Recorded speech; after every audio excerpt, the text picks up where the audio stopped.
لأ بدأ يبقى في صناعات تقيلة في مصر. اللي مثلًا من الصناعات الحقيقة إن هم ينجحوا، ولكن أنا باتكلّم على الصناعات التقيلة، يعني إحنا ما عندناش فرصة نخش في الحتّة دي، أنت شايف لأ نركّز في البيع بالتجزئة، وده سوق حلو بالنسبة لنا يعني.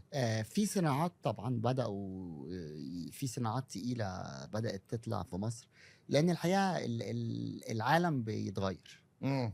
فكرة زمان كنا من كام سنة شايفين العولمة دي هتستمر إلى ما إلى لا الأبد، نهاية. إلى ما لا آه نهاية، طبعًا. والعالم هيبقى حاجة واحدة وما فيش إمم. حدود ويعني إمم. كتر التقفيل والcustoms والجمارك، وبدأ دلوقتي أمريكا الleader بتاعة بتقفل أبواب التعليم تقفل مصانع الأبواب. وتفتح أبواب مصانع. فده بدأ يحصل في مصر، فبدأنا نشوف في مصر مثلًا يعني هاتكلم على الindustry أنا باشتغل فيها electronics. مصر النهارده فيها تقريبًا 9 مصانع بتعمل تليفونات international، ودي صناعة مش مش صغيرة. هو ده اللي باتكلّم عليه. وبتصنّع وبتبيع الحاجات دي برّه. إمم.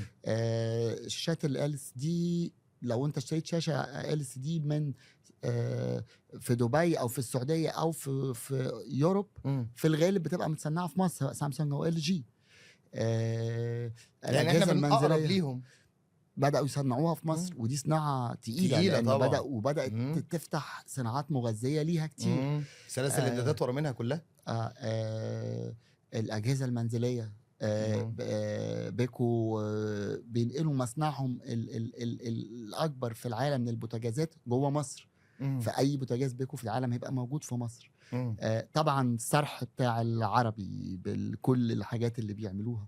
لأ بدأ يبقى في صناعات تقيلة في مصر.